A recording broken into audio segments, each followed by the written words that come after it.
Olá a todos e todas, sejam bem-vindos ao curso Reconstrução do Brasil. Meu nome é Leidiano Farias, militante do movimento Brasil Popular, e hoje nós vamos contribuir com a primeira etapa desse curso. Nós vamos trabalhar aqui a introdução ao debate programático.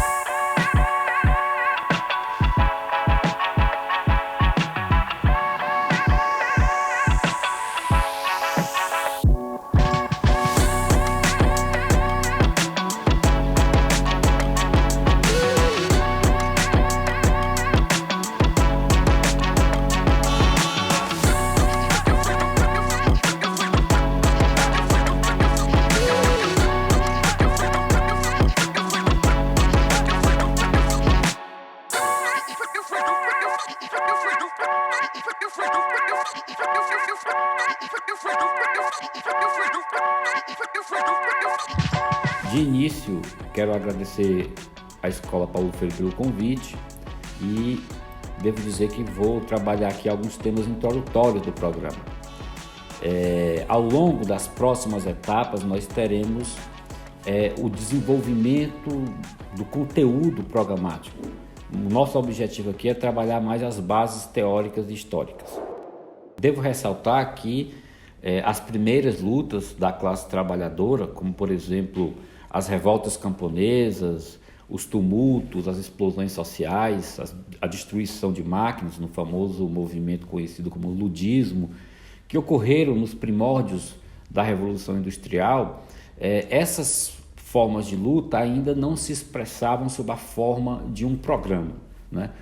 Os primeiros elementos programáticos, né, da modernidade capitalista, nós vamos constatar com a consolidação dos sindicatos autônomos que veio posteriormente, né? Então nós podemos dizer que existia, de certa forma, uma ausência de projetos políticos articulados com programa, né? Então essas primeiras formas de luta não estavam articuladas com um programa com começo, meio e fim. Mas nessa parte inicial eu quero ressaltar a contribuição do Marx e do Engels ao tema do programa, né? É conhecida o trecho, a passagem do Manifesto Comunista, onde o Marx e o Engels afirmam que é tempo dos comunistas terem seu próprio projeto político, terem seu próprio programa, né? Colocando seus objetivos, as tendências, né, e as suas ideias. Então, isso está plenamente colocado no próprio Manifesto Comunista, a necessidade da classe trabalhadora ter seu próprio programa, seu próprio projeto político. Ainda no Manifesto Comunista, Marx e Engels falam da aplicação de medidas que inicialmente pareceram insuficientes, mas que com o decorrer da luta de classes, né, com a própria polarização política, estas medidas se tornaram cada vez mais estruturais e radicais. São medidas democráticas e populares que os próprios autores apresentam no Manifesto Comunista, que têm caráter transitório, ou seja, são medidas transitórias, são medidas que se iniciam a partir das reivindicações imediatas e elementares da classe trabalhadora e que no decorrer da luta política transitam para medidas de natureza mais estruturais, né? Isso fica muito evidente no Manifesto Comunista, inclusive quando Marx e o Engels apresentam algumas medidas, como por exemplo a defesa do imposto progressivo, a questão da expropriação da propriedade latifundiária, a questão do direito à educação pública. Tudo isso está no Manifesto Comunista, né, de 1848. Então, ali já se percebe a natureza democrática e popular dessas reivindicações e reivindicações de caráter transitório, ou seja, elas transitam de um estágio elementar, né, das necessidades fundamentais e básicas da classe trabalhadora para medidas cada vez mais estruturantes e mobilizadoras da classe.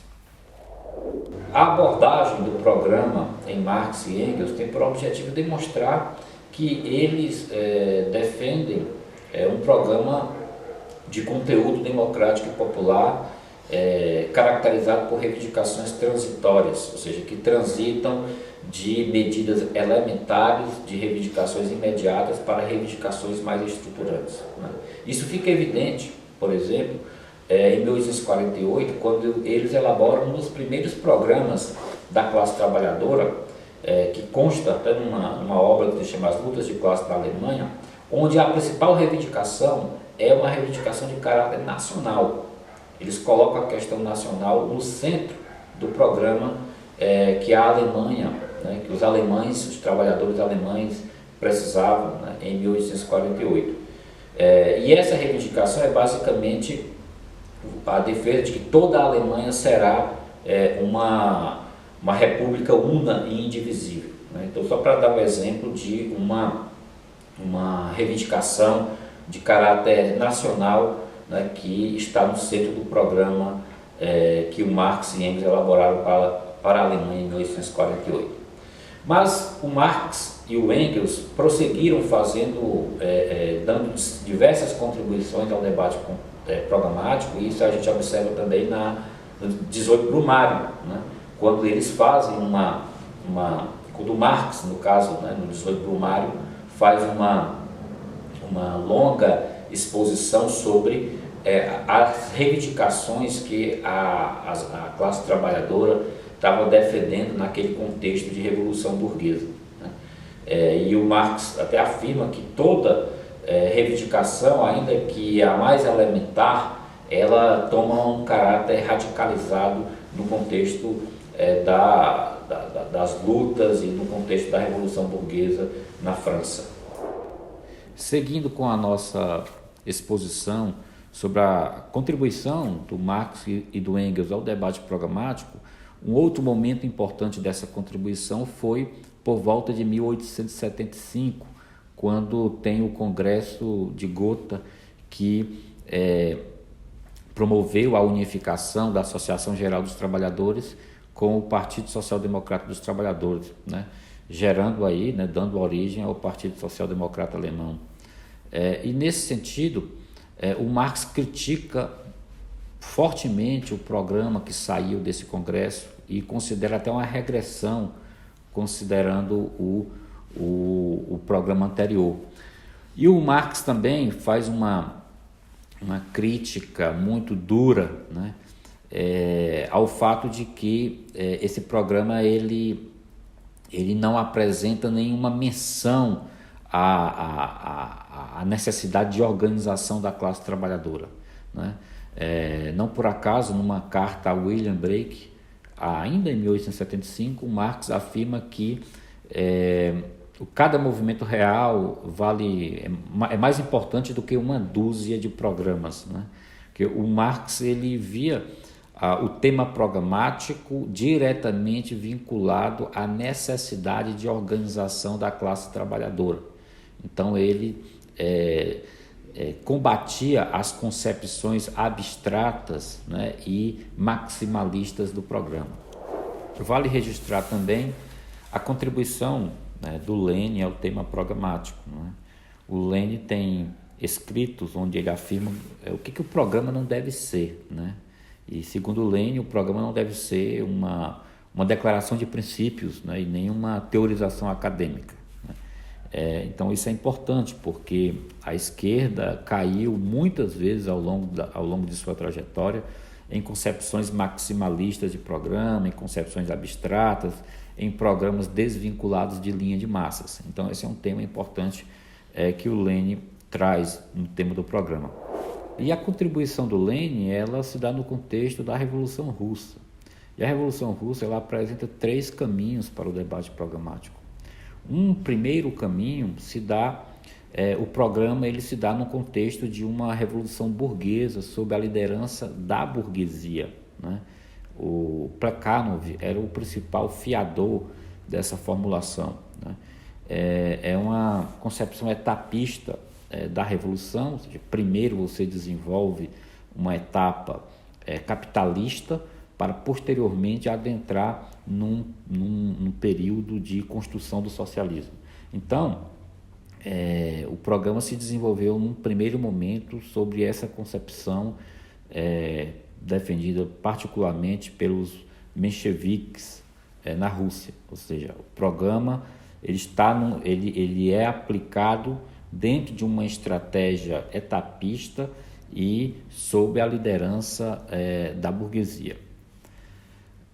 Um segundo caminho do debate programático russo se dá a partir da concepção estratégica de que a comuna rural russa transitará diretamente para o socialismo e que não precisará desenvolver forças produtivas e que não precisará, portanto, combinar tarefas democráticas, populares com tarefas socialistas. Ou seja, parte-se do princípio de que a comuna rural russa é a base da edificação do socialismo. Então, essa é um segundo caminho programático surgido no processo da Revolução Russa e que grande parte, inclusive, dos socialistas revolucionários concordavam e defendiam essa formulação. Um terceiro caminho do debate programático na Revolução Russa se dá justamente a partir das formulações do Lenin, do Trotsky, no qual eles defendem a combinação de medidas democráticas, populares, com medidas socialistas. Eles não fazem essa divisão estanque das etapas, ainda que as etapas existam, mas elas não se colocam no processo histórico de forma mecânica, estanque, não é? Então, tanto Lenin quanto Trotsky, eles tinham uma concepção de combinar medidas de natureza democrática, de natureza populares, com medidas socialistas, né? E isso vamos dizer assim, podemos dizer que é uma abordagem dialética do tema do programa. Bom, feita a introdução do debate programático nos clássicos, nós adentramos agora um pouco no tema do programa no Brasil, né? E quando a gente fala do programa no Brasil, nós temos referência no que nós chamamos de Projeto Popular para o Brasil. Então, vou apresentar aqui alguns fundamentos históricos do programa na nossa avaliação, né? Um primeiro aspecto que deve ser levado em consideração é que o Brasil sofreu um bloqueio da sua construção nacional, ou seja, nós partimos do princípio que nós somos uma nação incompleta, né, inacabada, e que um dos objetivos do projeto popular é justamente completar a nação, é justamente completar o Brasil como nação soberana, consolidar, efetivar o Brasil enquanto nação soberana. Então, trata-se, portanto, de um bloqueio da construção nacional que deve ser superado, bloqueio este imposto pelo imperialismo e pela dependência econômica em relação às economias centrais, consequentemente, elementos também de dependência cultural e colonialismo, como é comum na América Latina. Então, temos aí esse bloqueio da construção nacional, antes de tudo, a superação desse bloqueio é, antes de tudo, uma luta anti-imperialista. Um segundo aspecto dos fundamentos históricos do projeto popular é a constatação que nós passamos no Brasil por uma via não clássica de formação do capitalismo, ou seja, aqui no Brasil as reformas democráticas e populares clássicas, como a reforma agrária, como a reforma urbana, como o acesso pleno à saúde, à educação, esses elementos de cidadania social, de cidadania política, que foram comuns, né? Veja que a reforma agrária é um fenômeno histórico da Europa do século XIX e até em alguns casos do século XVIII, né? E no Brasil, em pleno século XXI, nós não temos uma reforma agrária constituída.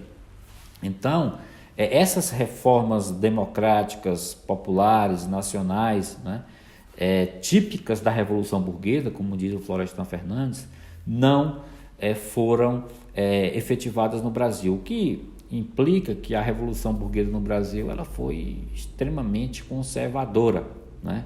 Então, essa via não clássica de desenvolvimento do capitalismo no Brasil acaba por imprimir, vamos dizer assim, colocar as reformas democráticas e populares como pendentes, né? E elas é que dinamizam a própria Revolução Brasileira.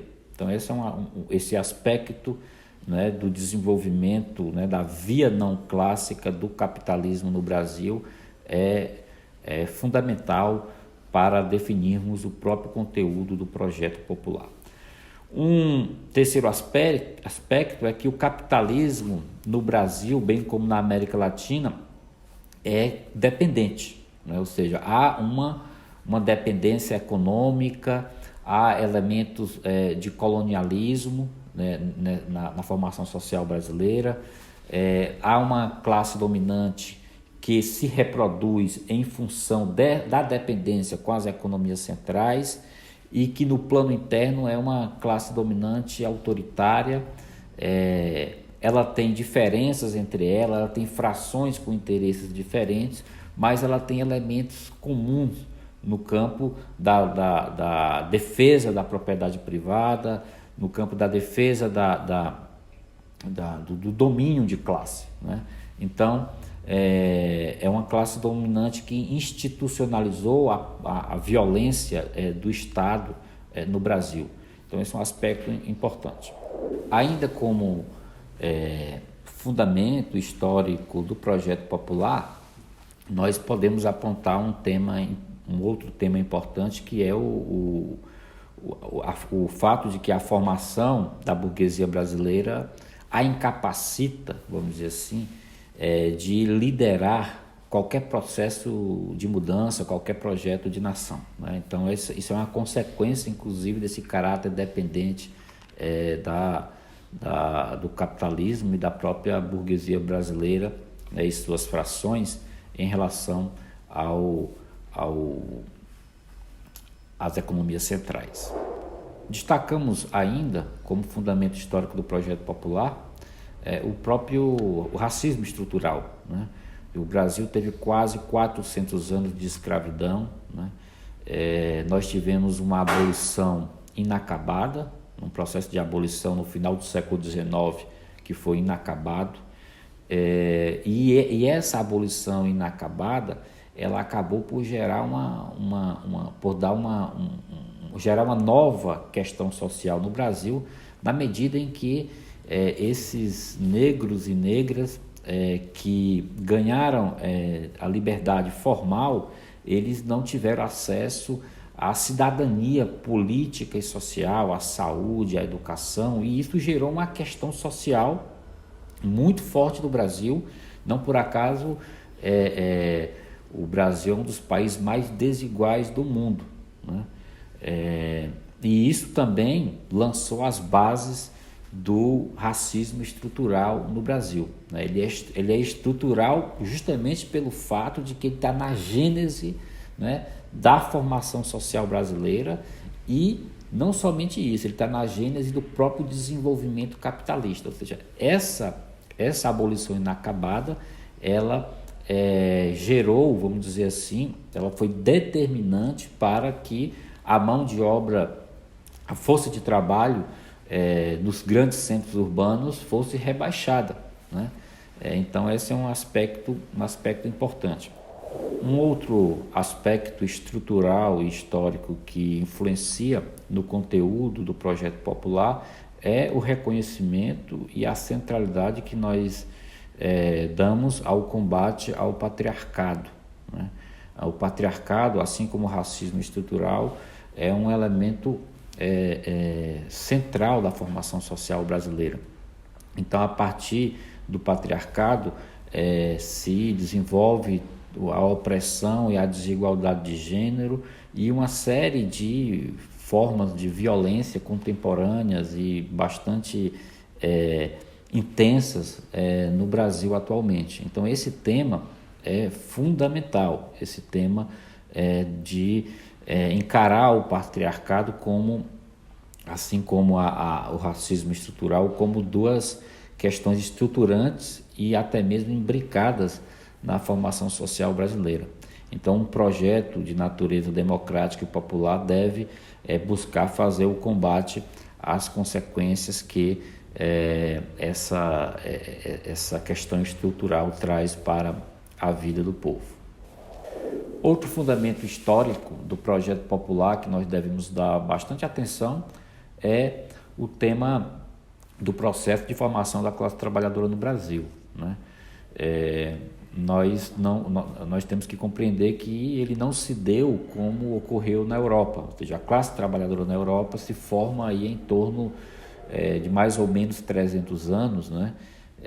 Naquela conhecida transição artesanato, manufatura, grande indústria, né? A classe trabalhadora brasileira, os primeiros contingentes de trabalhadores e trabalhadoras eram, né, negros e negras que tinham sido escravizados, né?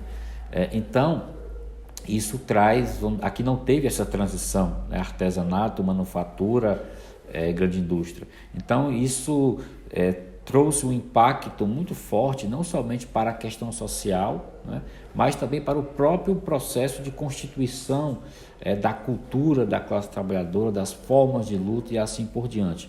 Portanto, captar este elemento, essa singularidade, essa particularidade da formação da classe trabalhadora no Brasil é fundamental para um projeto popular. As relações sociais capitalistas já são hegemônicas no Brasil, né? Então, o projeto popular, na verdade, pauta a combinação de reivindicações democráticas e populares combinado com medidas de caráter socialista, ou seja, a formação social brasileira, dada as suas particularidades, faz com que as medidas de caráter democrático e popular ganhem contornos de uma polarização na sociedade e, na nossa avaliação, elas devem ser combinadas com medidas de natureza socialista, né? Então, as pautas democráticas e populares, elas já estão imbricadas com a luta pelo socialismo, até porque elas têm um caráter anti-imperialista e, portanto, elas acabam tendo um grau de radicalidade bem importante para o avanço e a organização da classe trabalhadora. Seguindo aqui com a nossa exposição sobre os fundamentos teóricos e históricos do projeto, do programa, né, e do que nós chamamos de projeto popular, eu quero apresentar 5 questões que considero estruturantes do projeto popular. A primeira é que o projeto popular é uma construção voltada para fora, né? Que está diretamente vinculada à noção de linha de massas, ou seja, não existe projeto popular no abstrato, ou seja, não existe projeto popular simplesmente como um conjunto de reivindicações, ou seja, só existe programa se ele chegar em milhões, né? E para isso o programa tem que estar vinculado a uma linha de massas. Uma segunda questão que consideramos estruturantes do projeto popular é o fato de que ele é uma mediação entre o nível de consciência da classe e o nosso projeto estratégico, que é o socialismo, né? Então, é necessário construir uma ponte entre o nível de consciência da classe, as suas reivindicações imediatas, elementares e o objetivo estratégico do socialismo. E essa ponte, ela é formada de reivindicações transitórias, ou seja, de reivindicações de cunho democrático e popular, que nas formações sociais dependentes ganham contornos estruturais e radicalizados. Uma terceira questão estruturante do que nós chamamos de projeto popular é que, na medida em que a organização popular avança, também avança o programa do projeto popular. Então, é aquilo que eu falei anteriormente, a vinculação entre linha de massas e programa. Um quarto aspecto, uma quarta questão estruturante do projeto popular, é que nas formações sociais dependentes, essas reformas, né, também como falei anteriormente, essas reformas democráticas e populares já são parte do movimento político de construção do socialismo, né? Então, não é uma etapa separada, né? Então, o que estamos levantando aqui é a necessidade de combinar as reivindicações democráticas e populares com medidas de cunho socialista. Por fim, um quinto elemento estruturante do projeto popular é que ele expressa um conjunto de reivindicações transitórias, né, que parte do nível de consciência da classe, ou seja, de suas reivindicações elementares, de suas reivindicações fundamentais, transitando para medidas de caráter mais estrutural, ou seja, é uma formulação que, portanto, não trabalha com etapas estanques, né, e estáticas, né, mas trabalha com aquele princípio da combinação de que, a partir das reivindicações fundamentais, elementares da classe, o próprio desenvolvimento da luta política nos conduzirá a medidas mais estruturais e, inclusive, muitas delas de cunho socialista. Depois de termos trabalhado os fundamentos históricos do projeto popular, né, essas 5 questões estruturantes que apresentamos, nós temos que debater quais são os eixos orientadores desse programa, né? E daí eu vou apresentar alguns elementos que consideramos importantes. Primeiro, que o projeto popular ele é sinônimo do que nós chamamos de projeto nacional, né?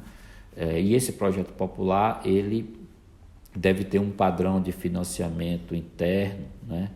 Ele portanto, exige a construção de instituições, né, de um sistema financeiro e estatais adequadas ao desenvolvimento nacional. Então, o padrão de nenhum projeto de desenvolvimento, né, nenhum processo de desenvolvimento se dá sem que seja soberano, se dá sem um padrão de financiamento que seja hegemonicamente interno, né?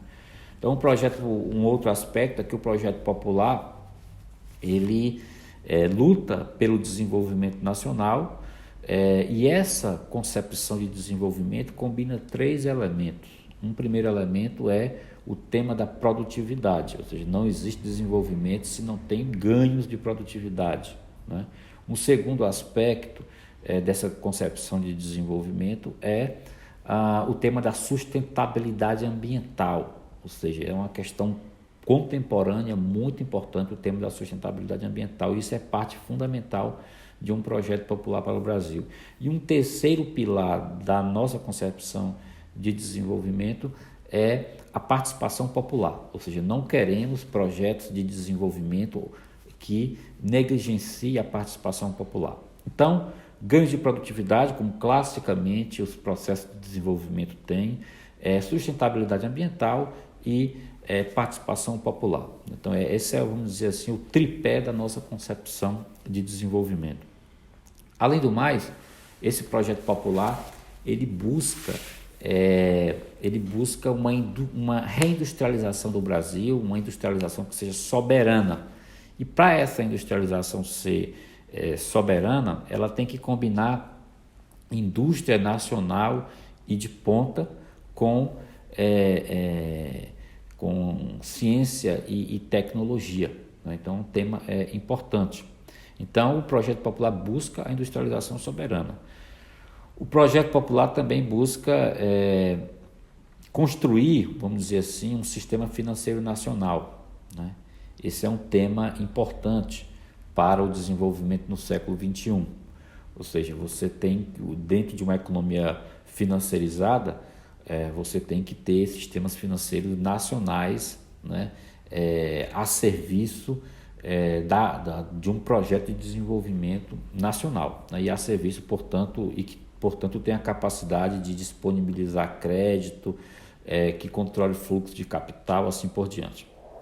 Bom, o projeto popular, além de ter um compromisso histórico com as reformas, né, pendentes na formação social brasileira, né, reformas democráticas e populares clássicas, tem um aspecto também de assumir um compromisso com uma questão que é conjuntural, que depende de cada situação histórica, que é o arranjo macroeconômico, né? Ou seja, o arranjo macroeconômico é fundamental para que o desenvolvimento, né, de fato se viabilize. Então, o tema da taxa de juros, né, do crédito, do manejo da dívida pública, do comércio exterior, todos os elementos típicos da política macroeconômica são muito importantes para o desenvolvimento nacional. E, nesse sentido, o projeto popular deve, portanto, pautar uma política econômica que seja desenvolvimentista, né, voltada para os interesses nacionais. Então, esse é um aspecto que nós não podemos deixar de levar em consideração.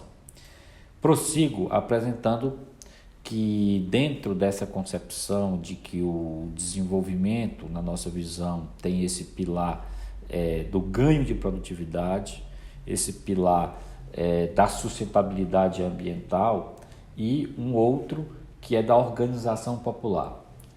O que quer dizer isso? Quer dizer que esse projeto ele é sustentado pela organização popular por uma força social de massas, porque só isso vai garantir a hegemonia da classe trabalhadora. Esse projeto popular, ele, como eu coloquei anteriormente, ele é feminista, ele é antipatriarcal, ele é antirracista, e, portanto, são questões estruturantes da formação social brasileira que devem ser plenamente absorvidas como parte orientadora dessa construção. Por fim, o objetivo dessa exposição foi colocar as bases históricas e teóricas do projeto popular e introduzir algumas questões relacionadas ao tema do programa, né? E o programa para nós é o que nós chamamos, né, de projeto popular, de projeto nacional.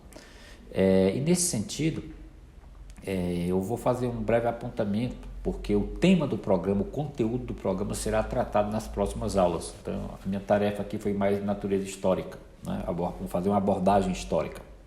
Mas devo apontar que nas próximas aulas serão tratadas assim, qual é o conteúdo de um programa, né, adequado ao Brasil do século XXI.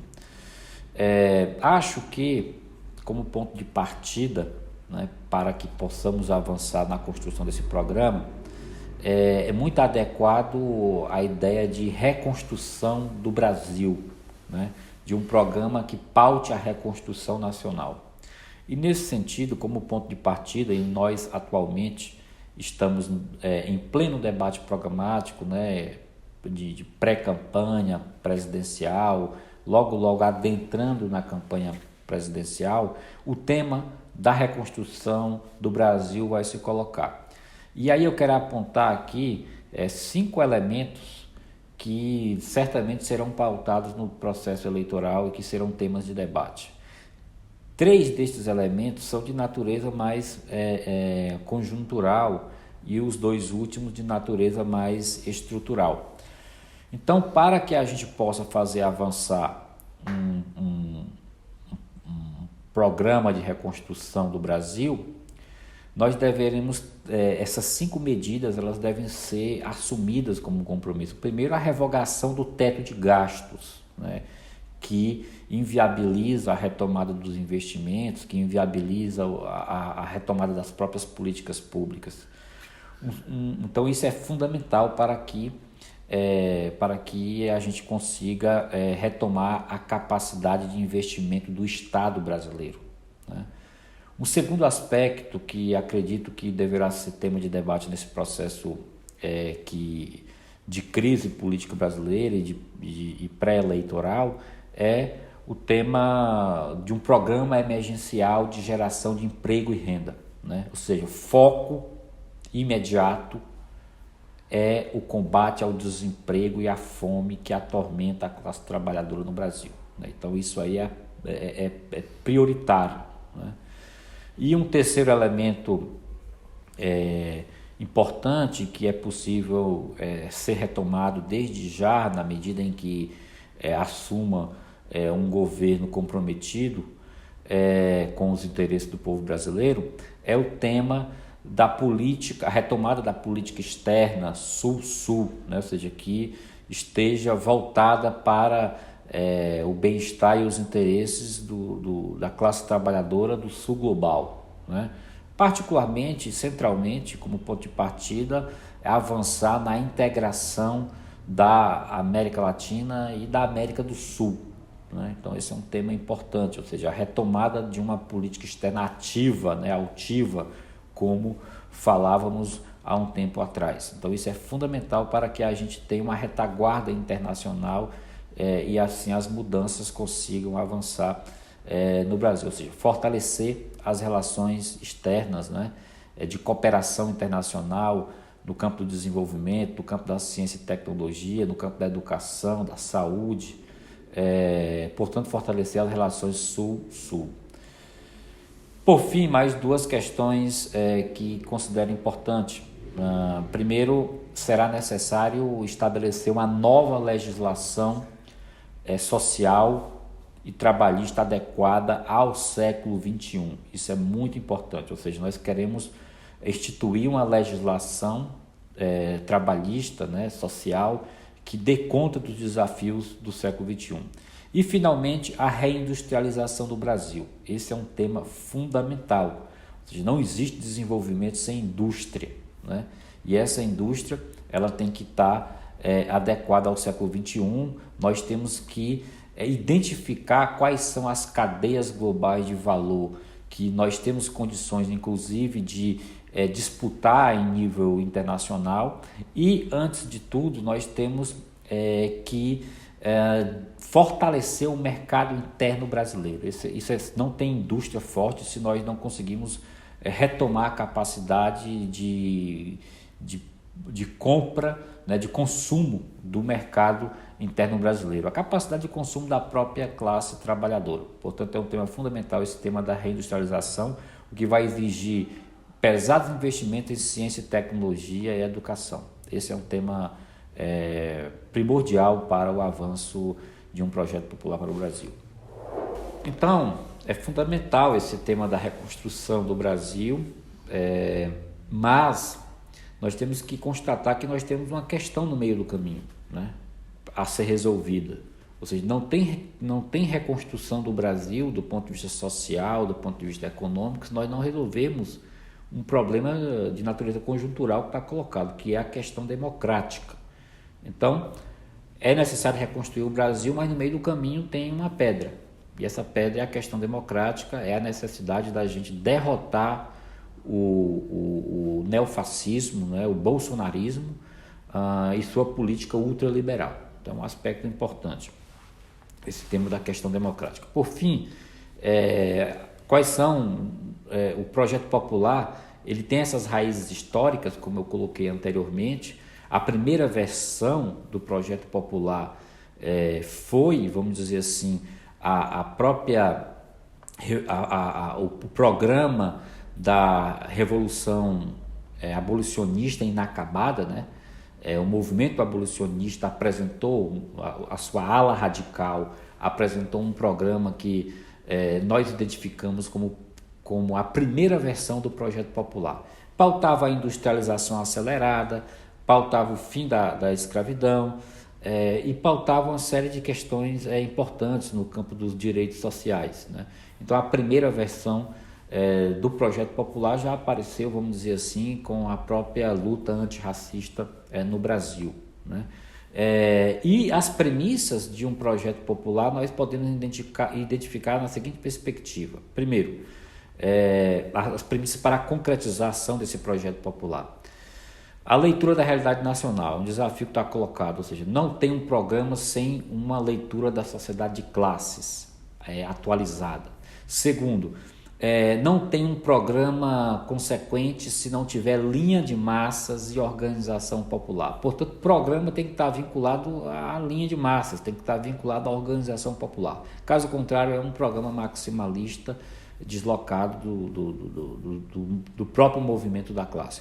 E por fim, para que tenha um projeto popular para o Brasil, para que ele se viabilize, é fundamental viabilizar um governo democrático e popular. Sem um governo democrático e popular, como vamos aplicar o programa?